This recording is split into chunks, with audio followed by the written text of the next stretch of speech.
Good evening, everyone. We are back in Ecclesiastes Chapter 9. But before we start Chapter 9, I have scrolled up the screen to Chapter 8, verse 16, just to reconnect where we left off last week. And I had mentioned to you that the entire narrative that the Koheleth had put together, Chapter 8 hasn't quite finished yet. And it runs into Chapter 9. So last week when we ended, the final paragraph says, when I applied my heart to know wisdom and to see the business that is done on the land, even though one sees no sleep day or night, then I saw all the work of God that a man cannot find out what is done under the sun. And we're talking about the work of God here. And man is not able to discover it or fully appreciate and understand this. And so when we get to chapter 9 today, it says, I considered all this in my heart, and which means that he's not verbalizing it, but he is thinking about it, he's mulling about it.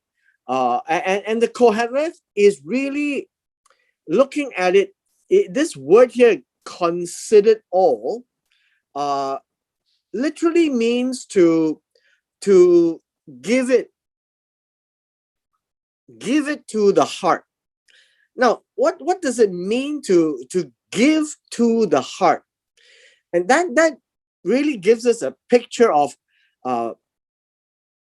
taking all the things that he sees, and he gets his heart to mull over it, right? That's what the phrase is saying, and that I could declare it all.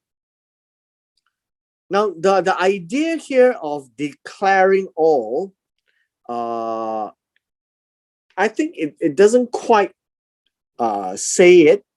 I think the word here in the Hebrew very much talks about purifying or how should we say, to test or prove it. And so the Koheleth looks at all the events, his experiences, the things that he observes, and then he verifies it. And as he verifies it, this is what he tells us, that the righteous and the wise and their works are in the hand of God.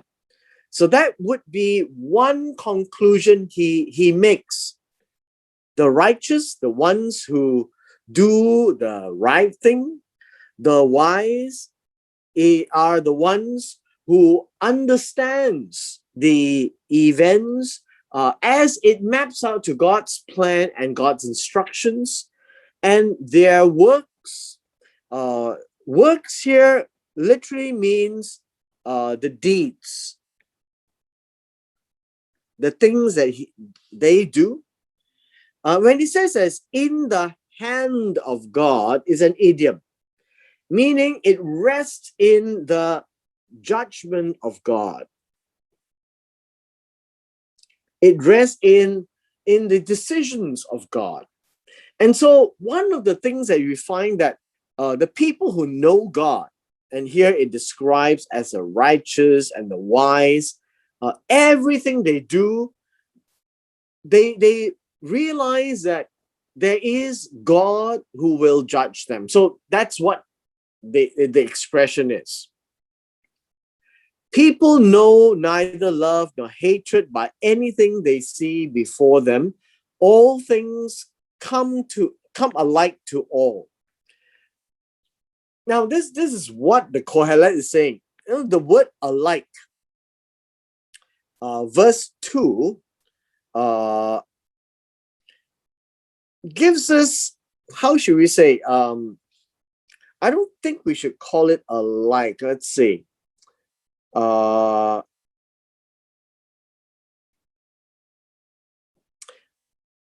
I think we can call it all things come unforeseen. So this word alike is not quite where we place it to be. All things befall. And this is the idea here. It happens to the righteous, it happens to the wicked, it happens to the good, the pure, the unclean, to him who sacrifices, to him who does not sacrifice, to the good, the sinner, he who takes an oath as he who fears an oath. It means this: the one who takes an oath and the one who fears an oath. The word fears an oath is miss. Right? This word is hote. Hote comes from the word hata. It comes from the word hata, and hata means miss. And in our common English, we call it sin. Sin and oath. One who misses the mark. So the one who makes an oath and the one who misses an oath means he made it, but he didn't do it. So the one who takes it actually completes it. So what do we find here are pairs of people. And so you find that the ones on the good side are these: the righteous, the good, the pure, the one who sacrifices, called the good, right? The one who takes an oath. Now the rest of them would be this side of it: the wicked, the unclean, who does not sacrifice, the sinner, who fears or miss an oath. Now what does all this mean is, in a nutshell, he says everything comes and befalls both types of people. And he's looking at it, everything happens to both. You can't find that only good things happen to good people and bad things will happen to bad people. You find that bad things happen to good people and good things happen to bad people.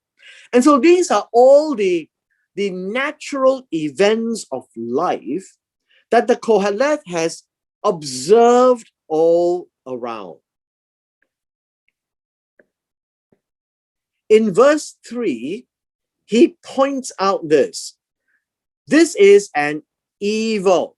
Now remember, evil is Ra. And by Ra, you should also know that Ra doesn't mean evil as in moral, evil as in something not good, disagreeable, in the eyes of the beholder. So when you talk about there is an evil in all that is done under the sun, then it will be viewed by the people under the sun. That one thing to all, right? One thing to all. And it does look like it's not fair, right? Good things happen to bad people, bad things happen to good people. And that's the discussion and the struggle right now. So it says, truly the hearts of the sons of men are full of evil. Again, in verse 3, this is the same word, Ra. And this would be full of things that other people would disagree with what they do. And it says madness. The word madness can mean folly. Right? Folly is in their hearts. So the question is, what are they thinking while they live? They live in this world, and some of them really do things that is really far out, that shouldn't be done. Right? That's some of the words that we can use. And after that, they go to the dead, meaning after they live, they do all these evil. There is a demonstration of madness, and then they die. But for him who is joined to all the living, there is hope. For a living dog is better than a dead lion. Now you begin to see idioms, right? Now a living dog and a dead lion. First of all, you need to understand that dogs and lions are animals that is contrasted to each other, lion being the more ferocious, and a dog is less ferocious than a lion. But the focus is not on the dog or the lion. The focus is on this adjective, living and dead. And living is preferred, dead is not preferred. So a great lion, though dead, is nothing, means nothing. But a dog that is living may not have done a whole lot, but there is hope. To all the living, there is hope. So the living dog is the emphasis here. Now in verse 4, the word hope is betok, or bitachon. That would give us the confidence or trust as well. And you can go back and you read, say, Proverbs chapter 3, verse 5. Trust in the Lord with all your heart. That comes from that word, right? Comes is derived from that word. So there is hope. There is confidence for all those who are living. That's the important thing. Now, if you take one step back, why is there hope or confidence for those who are still living? Is because those who are dead has no chance. No chance to do what? No chance to repent. Whenever you see the word evil, things that is disagreeable, even if it's to man, it will be also disagreeable to God. And so the Kohelet is saying, well, for all these people who are doing such evil, well, perhaps there is a chance for them to repent, because a living person is always hopeful. A dead person has nothing to talk about. And so the Kohelet now discuss about this death. For the living know that they will die. The dead know nothing, for they have no more reward. The memory of them is forgotten. So in terms of the dead, in verse 5, when we talk about the dead, it literally means the one who has ended, right? The ones who have ended. Now, in this case, it means that he has ended his life, ended existence. And the one who is living is still existing. So the living is existing. And they have this knowledge. So what do you mean by they have this knowledge? They know. Basically, to know, they have the experience. Now, experience doesn't necessarily mean that you have actually done it before. Experience means you can observe and you watch and you realize that for every person who is living, one day he will not, right? One day he will not. So that is the experience. And so he says the living knows that they will die, like this. But the dead, that's nothing more to talk about. And these are the things that talk about the dead, right? It's about the dead is very dead. And remember, we are always talking about things under the sun, what we can see, touch, and feel. Also, their love, their hatred, their envy is now perished. It's over. Very dead. Whatever they express is over. Nevermore will they have a share in anything done under the sun, because they are no longer under the sun. So remember, when we first started, I had described this to you. The skies or the heavens. And then we have the sun, right? The idea of life under the sun. And what does this mean? It means very simply the life that is all around. And this is talking about the living. So anything done under the sun is right here. It's about those who are alive. Those who are dead are never called or never expressed as those under the sun. So when the Kohelet began and he spoke about things under the sun, it is not a mystery. It is a fact of life that he, in his wisdom, is trying to make it simple for those of us who are still alive. We are nevertheless under the sun. And so now you can see clearly in verse 6, under the sun really means under the sun for those who are alive.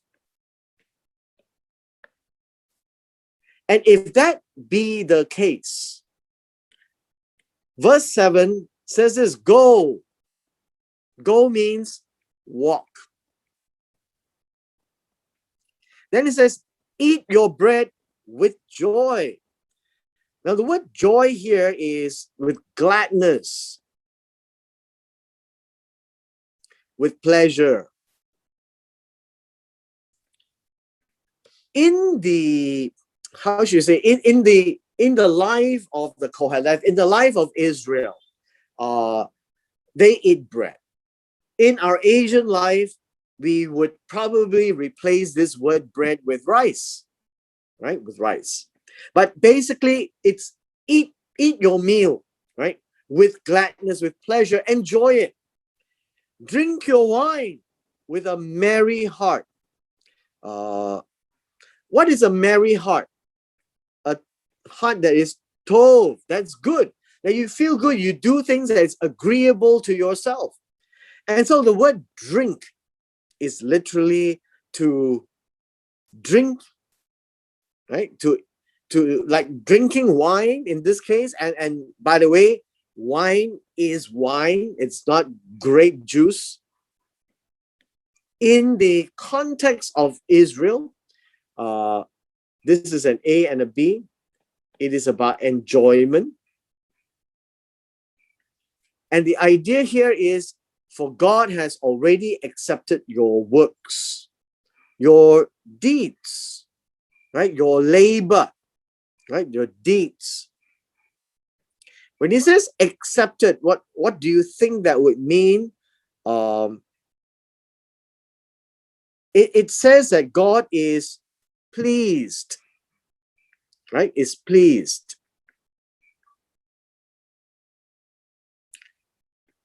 It can mean accept, right? Is pleased, is favorable. And so enjoyment is conditional on these. So it would be, I think, clear to see that, you know, if the works are bad, if the labor of the hands went to steal, to cheat, so enjoyment, and this verse doesn't come to play. And here, I think the balance is very interesting. You find the balance here with God and the person. So you would have the person to be in balance with what God is pleased with, right? If God is not pleased with, verse 7 doesn't have any meaning, right? It doesn't have any meaning. And so the Koheleth now encourages the person whom God is pleased with their works, right? Pleased and favorable. We're not talking about the end of life kind of judgment. We're talking about the things that the person is doing under the sun. What we are doing today, right? So it says, let your garments always be white. Let your head lack no oil.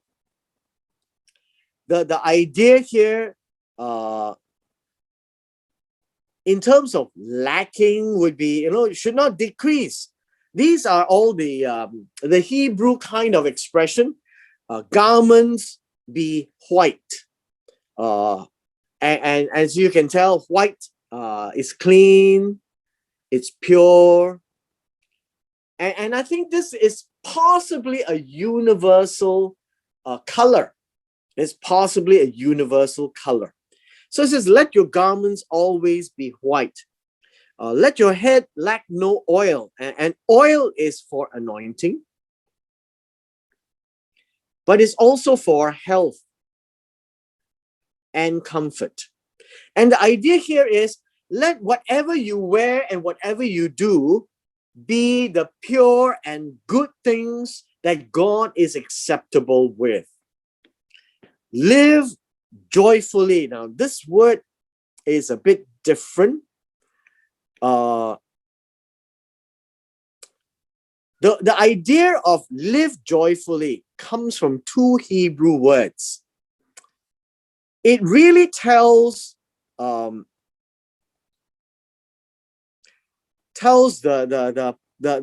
person, this person here, this person who is eating bread with joy, whom God has already accepted his words. The idea of live joyfully is to tell him to look at his life. Look carefully at his life. Experience his life. And let me just place this word here, the woman. I think all of us need to remember that the biblical times is very similar to ancient Chinese, and even in some cases, some people are still practicing that kind of an expression, that the wife is called the woman, the husband is called the man. And I do remember that I had some grand uncles and grand aunts who actually do refer to their husbands and wives as the man or the woman. And so in this case, the word is actually woman. So every time you see the word wife in this case, it's about the woman. So who is told? This is actually an imperative, a command. This is the man. The man ought to look at his life with the woman whom he loves. Now, let me give you this word love is ahav. Right? The word ahav is commonly used, is with reference to love in Hebrew, but it really gives us the meaning of give. Right? To give. And so this man who has done well in his life, that has pleased God, is told to experience his life with the woman whom he has given all the days of his life, which God has given under the sun. All your days of vanity. So you need to look at this word, the vain life and vanity. It does not mean useless. It does not mean worthless. It means short. Right? All your days of brevity.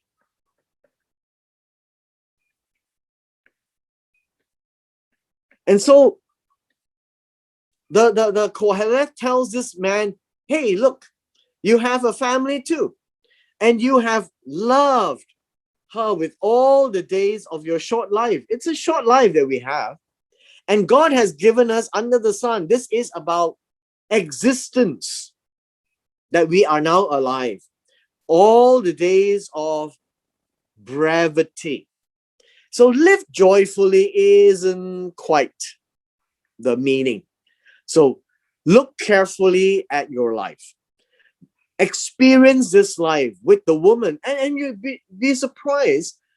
This is one of the rare occasions that we find that the meaning that is enhancing or completing the life of this man who is working hard, who are told now to enjoy his bread because God has accepted his work, is to share it with the woman whom he loves. And by loving, it means whom he has given. So you notice the idea of the ancient Hebrew or marriage is where the man gives his life to the woman by protecting her, defending her, providing for her, and doing whatever is necessary to see the home going all the days of this short life. For that is your allocation in life, your portion in life, your share in life. Because he already, well, you can safely say he's already married, and in the labor which you perform under the sun.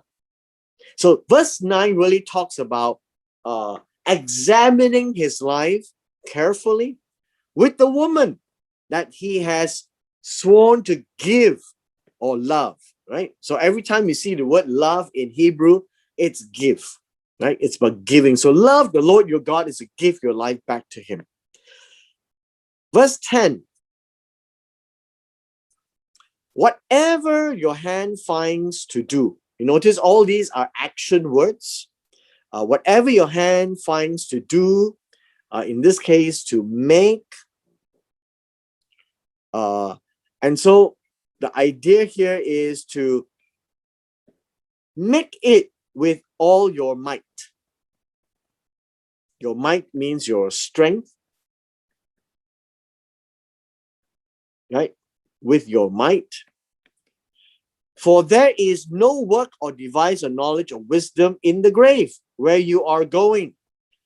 And so it comes back one full circle about the dead. Now, the idea here of grave is Sheol. I don't like the word translated as grave. I would say the afterlife. Where is it? I don't know. It's a place, right? It's a place. So the idea here is when you end this life where you're going, you find that nothing we do will matter anymore. And so whatever we decide to do under the sun now, before you head to Sheol, Sheol means you have no chance to do all this. And so do it with your might, with everything you've got. I think this is a very apt advice.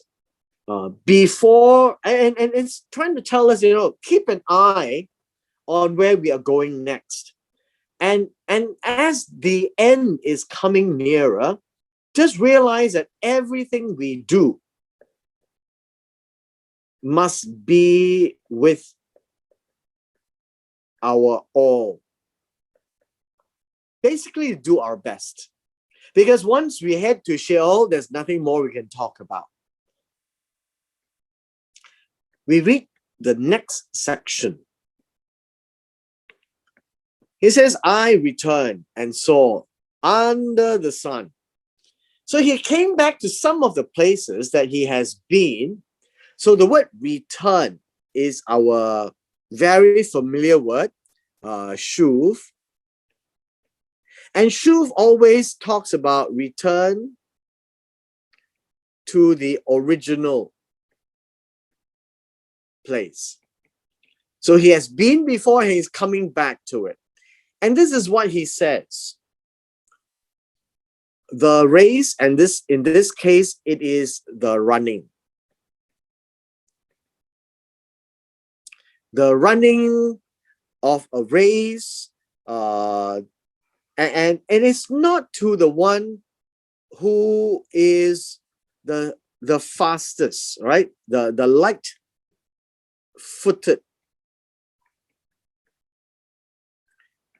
The battle is also not for the vigorous. The word vigorous is Gibor. We've seen this in Isaiah, El Gibor, the mighty God, the might, right? The mighty men. And then he says, the bread is also not to the wise, the riches not to the men of understanding. The people understand, right? Favor doesn't favor the men of skill, but time and chance happen to them all. Now, what is this? Time is with reference to experiences, fortunes, experiences, right? The idea of chance here is this is an A and a B. This is and also a happening. So the happening, actually, this word happen is to befall. Befall all of them. Whether you are fast, you're not fast. Whether you're strong, you're not strong. Whether you're wise, you're not wise. Whether you have understanding or no understanding. Whether you have skills and or no skills. This is favor, this is grace, right? This is the word grace, hen. And so the idea here is, it seems to, there are things in life that affects everybody. For a man does not know his time of end. Like a fish taken in a cruel net, the birds caught in the snare. So the sons of men are snared in an evil time when it suddenly falls upon them. The idea here of an evil snare. Evil snare really means a lure, a trap. A trap that is evil, that is ra'ah. And by ra'ah means it is disagreeable. It can mean bad, right? And so what does this mean? It means very simply that a man does not know his time to end. And the description here says that many things can happen outside our control. When a fish is caught in a net, when a bird is caught in a trap, and when the sons of men, and you apply it to men, they are also caught in something that they don't like. So no, you could have an earthquake or a tsunami or a tornado, an accident, when it suddenly comes upon them. And so this word suddenly means surprise, surprisingly, right? It is very swiftly, very quickly. It happens to them, and you don't know that's going to happen. So it will happen to both the good and the bad. This is our last segment here. This wisdom I have also seen under the sun. Remember, under the sun is in the existence. Those who are living. And it seems great to me. So let me repeat myself when it talks about wisdom. Hokmah. Wisdom very much describes a character. It describes a person with insight. It describes a person with good observation. It describes a person with good intelligence. It describes a person who can understand the circumstances, the situation, the signs, the people, the behavior. And as he looks at life, he can actually extrapolate lessons that he can share. He can actually look at what we call wise advice or sayings, where it seems to be a synthesis of his entire life experiences. And that will be wisdom. All right. And so when God gave wisdom to Solomon, understand this, that wisdom, as we see it, has no moral flavor to it. Wisdom doesn't mean decisions, but decisions require wisdom, insight, knowledge as how to choose correctly. And so wisdom, when the Bible talks about wisdom, is those insight and discernment and understanding about life so that we can learn to choose right before God. So wisdom is not a moral thing. Wisdom is an innate ability that God has given man to see, and some more than others. And now he gives us a story. There was a little city with few men in it. A great king came against it, fought it, besieged it. Now understand this word in verse 14. When you say besieged, it means to surround. Now in the old days, when they fight a war, they don't come straight into the wall or the gates because it's all walled up and it's fenced up. So what they do is they surround it so that nobody can come out, nobody can go in. And then they build a net to trap them. Now there was found in it a poor but wise man. Now there are two descriptions here. One is the emphasis that this is a poor man. A poor man, you'd be interested to know that a poor man, the word poor is miskin. Sounds like our Malay that comes from the Arabic word miskin, the miskin, the one who is poor.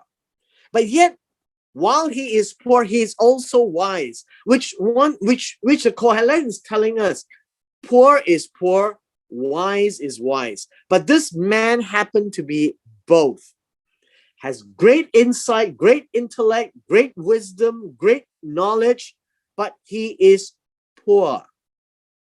And so what he did was he was in this little city, and he, by his wisdom, he delivered the city. And the word deliver means to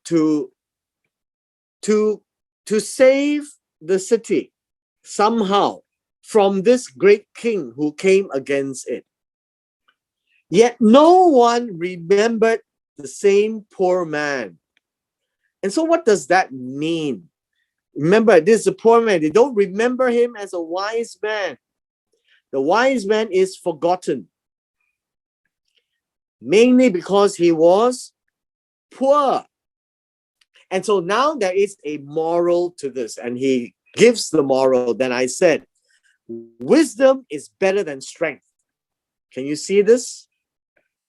There is a wise man, and the great king is very powerful, but powerful king cannot beat the wisdom of this man. But at the same time, the poor man's wisdom is despised. In verse 16, when it says despise, it is a sad word. Despise means to consider as worthless, right? Low esteem. Now, this word can be applied to God and to sacrifices. And when you read Malachi, this word appears a lot. And so this is the word that people say, well, he's poor.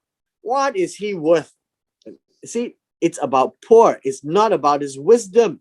And that is how people under the sun seems to look at others by wealth. And that happens all around in our society as well. And his words are not heard.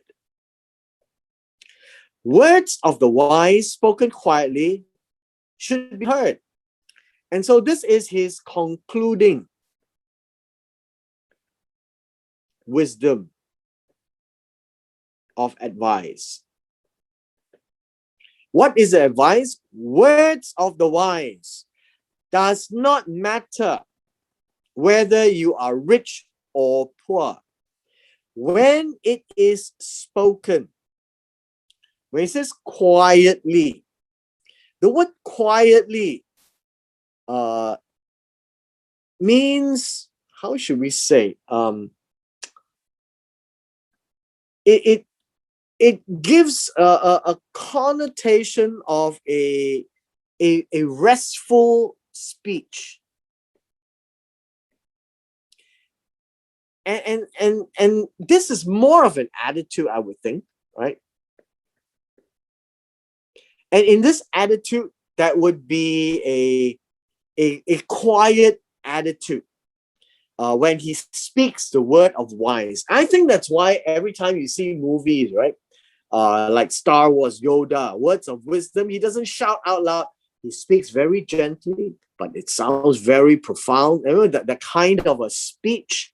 So the words of wise, spoken quietly, should be heard. Heard is to also obey, to understand, and to do something about it. The contrast is the shout of a ruler of fools, which means what? Which means that the shout of the ruler of fools, the word shout here is a cry, outcry, or outburst of rulers of fools. And the word fool here would be the insolent or the arrogant. And what does it mean by context? Not heard. Don't listen to them. Right? Don't listen to them. And so wisdom is better than weapons of war. And I guess we in the Chinese culture, you would remember Shunzi. Let's see if I remember how to write his name, right? Sanzi. Art of War. The idea here that I was trying to point out is he has wisdom. He has great insight on the art of war. It is not about building bigger clubs or bigger swords or sharper swords.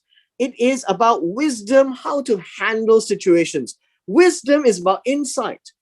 Wisdom is about able to see things that others can't see. And hence that kind of wisdom where you can take lessons learned from things that everybody looks at, but the wise one can see more and understand far more, is better than one sinner that will destroy much good. The word good is tov. The one sinner is the one who misses. And the one who misses God's word can cause many people to be hurt. I guess the one that comes to mind would be what David did, right? David went to count his army when he was old. And by doing that, brought judgment upon the people. And the good things that he did was hurt, right? Was hurt. And so this is the whole conclusion of chapter 9. It's about wisdom and it's about living. It's about hope in the living. And although we are all keeping an eye and we all know that one day we will die, but it is what we do now that matters. And some people don't care. And so the Kohelet says, yes, you should go and enjoy, eat your bread and drink your wine and enjoy life because God has found it favorable, is pleased with what you do. So we have a balance in life that is about God and about what we do. And so you can't enjoy life if God is not pleased. That's number one. Wisdom is insight, and wisdom is better than strength. Wisdom is the ability to look at things with such clarity, with insight, that we are all looking at the same thing, but Solomon looks at it much differently, and by his experiences, he can piece things together and tell us more about these words. And in conclusion, as we come to a close, I think at the end of the day, the Koheleth leads on to say, make sure that whatever we do, God is pleased. And while we still have breath, we have hope. And if we have done wrong, repent. Look into wisdom. And the book of James, tells us, if you lack wisdom, ask God for it. Wisdom is not suddenly you have this brilliant knowledge. It is about an insight that you can see things clearer, and then you will learn from it, and decisions can be made by it, but it is two separate things, two very separate things. And so the wisdom is to do with observation, to do with insight, to do with learning, to do with knowledge, to do with synthesis, to do with how we experience things. But the moral side would be the choices we make, whether it is influenced by the wisdom or foolishness. And with this, we come to the end of chapter 9.